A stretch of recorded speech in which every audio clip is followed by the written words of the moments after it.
Ebek merupakan kesenian tari tradisional daerah Jawa Tengah, khususnya Kebumen, Cilacap, Banyumas, Banjarnegara, Purbalingga atau disebut juga Banyumasan.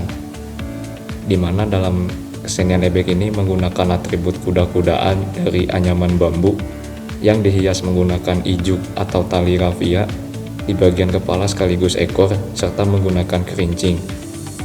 Kesenian ebek ini juga dilakukan oleh kelompok atau grup yang terdiri dari 20 orang, di mana terdiri dari ketua, pemain gamelan, pemain ebek, serta dukun ebek. Di dalam ebek ini juga tidak bisa lepas dari iringan musik gamelan, beserta lagu dan logat yang khas berbahasa Ngapak, di mana lagu itu juga menceritakan tentang kehidupan, wejangan hidup, serta pantun. Pada saat menari, para penari ebek menggunakan busana dan tata rias yang wajar.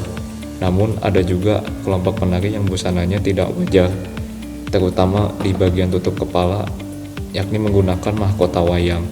Busana yang wajar itu biasanya menggunakan sebuah belangkon dan kacamata hitam. Pakaiannya menggunakan baju, kaos, rompi, celana panji, atau celana sebatas lutut, stagen, dan timang. Penari yang memakai topeng hitam bernama bejer, tembem atau doyok, dan yang memakai topeng putih disebut pantul atau bancak. Bejer dan pantul sendiri memiliki fungsi sebagai pelawak, penari, dan penyanyi untuk menghibur pasukan berkuda saat beristirahat.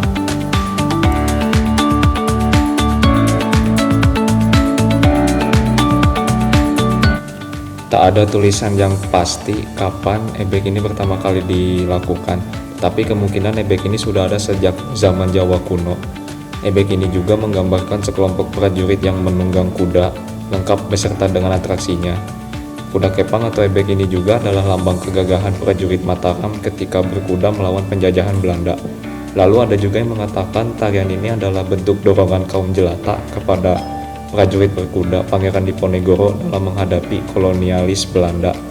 Lalu versi lain juga mengatakan bahwa ebek ini adalah gambaran kisah perlawanan Raden Patah yang dibantu oleh Sunan Kalijaga.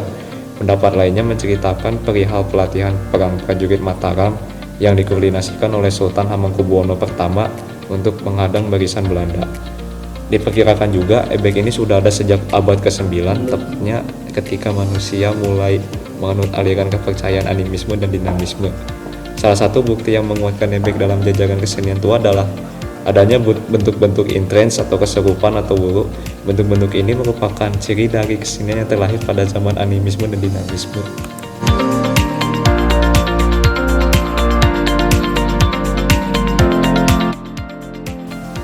Indang adalah roh halus atau makhluk astral yang memasuki penari. Mendem adalah sebuah kondisi ketika pemain ebek mengalami kerasukan akibat dirasuki oleh makhluk halus. Sesaji adalah sebuah persembahan kepada arwah ataupun penguasa untuk mendukung pertunjukan. Janturan merupakan sebuah pertunjukan pamungkas di mana pemain ebek atau siapapun yang mengalami wuru atau mendem melakukan hal yang tidak wajar seperti memakan bara api, memakan pecahan kaca, dan lain-lain.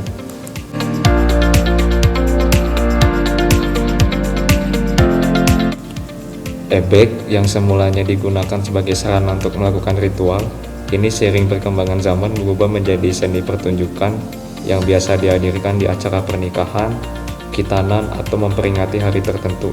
Kesenian ebek ini juga bisa dibilang tergerus oleh zaman. Namun meski begitu, beberapa daerah di Jawa Tengah masih melestarikan kesenian ini. Meski di luar dari sisi logis, percaya atau tidak percaya, ebek ini juga merupakan sebuah tradisi warisan budaya yang pantas untuk dilestarikan. Karena kesenian ebek ini juga berpotensi untuk dikenal banyak kalangan lokal dan internasional.